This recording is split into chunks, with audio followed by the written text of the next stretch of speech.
చాలా దూరంలో ఉన్న గ్రహాంతర నాగరికత మనల్ని కనిపెట్టారు అనుకుందాం. వాళ్ళకి కూడా నక్షత్రాల మధ్య ప్రయాణించాలి అని ఆశ ఉంది. ఫర్ సపోజ్ వాళ్ళు మనకంటే టెక్నాలజికల్ గా అభివృద్ధి చెందిన వాళ్ళు అనుకుందాం. కాంతి సంవత్సరాల దూరం నుండి భూమిని గుర్తించి మన గురించి మొత్తం తెలుసుకుంటే ఏమవుతుంది? సైన్స్ ని అభిమానించి విశ్వంలో ఉన్న వేరే జీవుల గురించి తెలుసుకోవాలి అన్న ఇంట్రెస్ట్ ఉంటే వెంటనే బయలుదేరతారు. అయితే ఆ గ్రహాంతర వాసులు భూమికి రావాలి అంటే ఎంతసేపు పడుతుంది? అదే ఈరోజు మన టాపిక్. మనిషి అనేవాడు భూమి మీద ఉన్న అన్ని ప్రదేశాల మీద అడుగు పెట్టినా విశ్వం అంత పెద్ద స్పేస్ ని ఎప్పటికీ పూర్తిగా అన్వేషించలేడు. మనకి అతి దగ్గరలో ఉన్న మరో సూర్యుడు ఆల్ఫా సెంటారీ కూడా 4 కాంతి సంవత్సరాల దూరంలో ఉన్నాడు. అంటే 25 ట్రిలియన్ మైల్స్. స్పేస్ అనే అగాధాన్ని శోధించడానికి 1977లో వొయేజర్ ప్రోబ్స్ ని లాంచ్ చేశాం. సూర్యుడి ప్రభావం ఆగిపోయే హీలియోపాజ్ ని వొయేజర్ 1 2012లో క్రాస్ చేస్తే వొయేజర్ 2 2018లో క్రాస్ చేసింది. సూర్యుడి నుండి హీలియోపాజ్ 18 బిలియన్ కిలోమీటర్స్ దూరంలో ఉంటుంది. నిజం చెప్పాలంటే ఇది సోలార్ సిస్టమ్ బోర్డర్ కాదు. ప్లూటో నుండి స్టార్ట్ అయిన కైపర్ బెల్ట్ ఆ తర్వాత ఊట్ క్లౌడ్ దాటితే కానీ సోలార్ సిస్టమ్ ని దాటినట్టు. ఊట్ క్లౌడ్ ఏకంగా 3 కాంతి సంవత్సరాల దూరం ఉంటుంది. కాంతి ఒక సంవత్సరంలో ఎంత దూరం ట్రావెల్ చేస్తుంది? అక్షరాల 9 ట్రిలియన్ కిలోమీటర్స్. ఈ దూరాన్ని లైట్ ఇయర్, తెలుగులో కాంతి సంవత్సరం అంటారు. సరే, దగ్గరలోని సూర్యుడే అందనంత దూరంలో ఉంటే ఇక పాలపుంత మొత్తం టూర్ వేయడం సాధ్యపడుతుందా? ఒకవేళ మనిషి కాంతి వేగంతో ట్రావెల్ చేయగలిగితే పాలపుంత స్టార్టింగ్ పాయింట్ నుండి ఎండింగ్ పాయింట్ వరకు వెళ్లడానికి 1,00,000 సంవత్సరాలు పడుతుంది. అసలు మోడర్న్ మనిషి అయిన హోమోసేపియన్సే ఆఫ్రికాలో 3 లక్షల సంవత్సరాల క్రితం పుట్టాడు. అంటే కాంతి వేగంతో పాలపుంత స్టార్టింగ్ పాయింట్ నుండి ఎండింగ్ పాయింట్ వరకు వెళ్ళాలి అంటే మనిషి ఎవాల్వ్ అయిన సమయంలో 1/3 టైం అయిపోతుంది.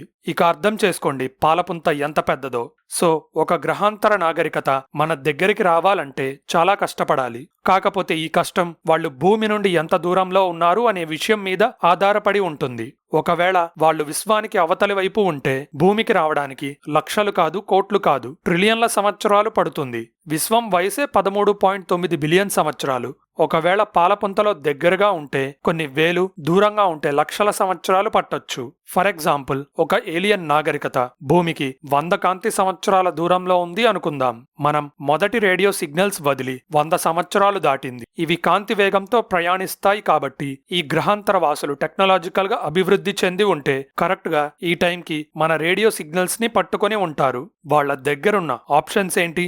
ఒకవేళ వాళ్ళ దగ్గర కాంతి వేగంతో ప్రయాణించే టెక్నాలజీ ఉంటే ఈరోజు భూమికి ప్రయాణం మొదలు పెడితే 2125 కల్లా వచ్చేస్తారు. కానీ ఏలియన్స్ దగ్గర కాంతి వేగంలో 10% స్పీడ్తో ప్రయాణించే టెక్నాలజీ మాత్రమే ఉంటే ఆ జర్నీ 1000 సంవత్సరాలు పడుతుంది.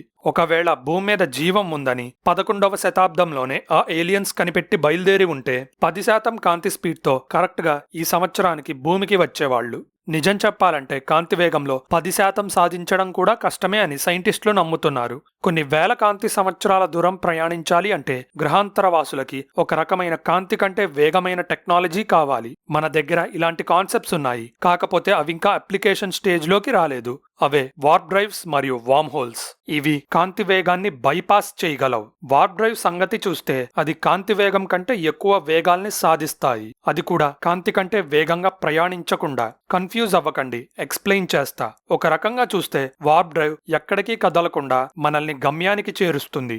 ఎందుకంటే దాంట్లో ఉండే టెక్నాలజీ స్పేస్ టైం ని తన గుండా వెళ్లేలా చేస్తుంది. ఫర్ ఎగ్జాంపుల్, ఒక క్లాత్ తీసుకోండి, ఒక పైప్ తీసుకోండి. ఆ క్లాత్ వెడల్పు పైప్ డయామీటర్ కంటే తక్కువ ఉండాలి. అప్పుడే దాన్ని మడత పెట్టకుండా పైప్ లోకి నెట్టగలం.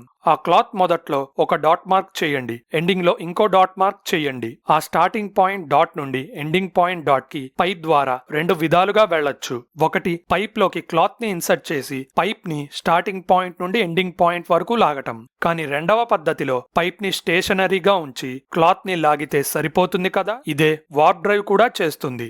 అది స్టేషనరీగా ఉంటూ స్పేస్ టైం ని లోపలికి లాక్కొని బయటికి వదులుతుంది. కాకపోతే లోపలికి లాగేటప్పుడు కంప్రెస్ చేసి బయటికి లాగేటప్పుడు ఎక్స్పాండ్ చేస్తుంది. సో అది కదలకుండా ఉన్న స్పేస్ కదిలింది కాబట్టి మనం అంతరిక్షంలో ఒక పాయింట్ నుండి ఇంకో పాయింట్ కి వెళ్లొచ్చు, అది కూడా కాంతి కంటే వేగంగా. అయితే ఇదంతా ఐన్స్టీన్ జనరల్ రిలేటివిటీని బ్రేక్ చేస్తున్నట్టు ఉంది. ఎందుకంటే కాంతి వేగాల్లో ట్రావెల్ చేస్తే సమయం ఆగిపోతుంది. సో కాంతి వేగంతో స్టార్టింగ్ పాయింట్ నుండి ఎండింగ్ పాయింట్ కి వెళ్లేలోపు ఎండింగ్ పాయింట్ భవిష్యత్తులో ఉంటుంది. దీనే టైం డైలేషన్ అంటారు. అయితే వార్ప్ డ్రైవ్ చుట్టూ ఒక వార్ప్ బబుల్ అంటే ఒక ఫోర్స్ ఫీల్డ్ లాంటి ప్రదేశాన్ని సృష్టించి బయట టైంతో వార్ప్ డ్రైవ్ లోపల ఉన్న సమయాన్ని సింక్ చేయొచ్చు. అయితే వార్ప్ బబుల్ ని సృష్టించడం అంత ఈజీ కాదు. కొన్ని లెక్కల ప్రకారం భూమంత పెద్ద వార్ప్ బబుల్ ని సృష్టించాలంటే మనం గమనించగలిగే విశ్వం అంటే 93 బిలియన్ కాంతి సంవత్సరాల విశ్వంలో ఉన్న మొత్తం పదార్థం కూడా సరిపోదు. కాకపోతే ఒక స్పేస్ షిప్ సైజులోని వార్ప్ బబుల్ కి ఇంత శక్తి అవసరం లేదు. అయినా కూడా జూపిటర్ అంత పెద్ద గ్రహంలో ఉన్న పదార్థం మొత్తాన్ని శక్తిగా మార్చాలి. కాబట్టి ప్రస్తుతానికి వార్ప్ డ్రైవ్ థిరియాటికల్ స్టేజెస్ లోనే ఉంది. అయితే మన తర్వాతి faster than light speed concept కి విశ్వమే ఒక దారి చూపిస్తుంది. అదే వామ్ హోల్. ఇవి ఉన్నాయి అని ఐన్స్టీన్ కూడా సిద్ధాంతపరంగా చెప్పాడు. సింపుల్ గా చెప్పాలంటే స్పేస్ టైంలో 2 పాయింట్స్ ని కనెక్ట్ చేసే ఒక స్ట్రక్చరే వామ్ హోల్ అనుకోవచ్చు. విశ్వం కాకుండా స్పేస్ టైం అని ఎందుకన్నా అని ఇంటర్స్టెల్లార్ సినిమా చూసిన వాళ్ళకి అర్థమవుతుంది. బ్లాక్ హోల్ లోపల నుండి బయటపడి కూపర్ వామ్ హోల్ ద్వారా తిరిగి వస్తున్నప్పుడు మొదటిగా వామ్ హోల్ ద్వారా ప్రయాణించినప్పుడు ఎండ్యూరెన్స్ లో ఉన్న డాక్టర్ బ్రాండ్ చేతిని టచ్ చేస్తాడు. అంటే వేరువేరు సమయాల్లోని కూపర్స్ స్పేస్ లో ఒక పాయింట్ దగ్గర కలిశారు. సో వామ్ హోల్ కి విశ్వం సైజ్ తో సంబంధం లేదు. అది కొన్ని ట్రిలియన్ల కాంతి సంవత్సరాల దూరంలో ఉన్నా లేకపోతే వేరువేరు సమయంలో ఉన్న ప్రాంతాల్ని కూడా కనెక్ట్ చేసి ఇన్స్టెంట్ గా ట్రావెల్ చేసే పాసిబిలిటీ ఇస్తుంది. అయితే ఇప్పటికి కూడా మనం ఒక వామ్ హోల్ ని గుర్తించలేదు.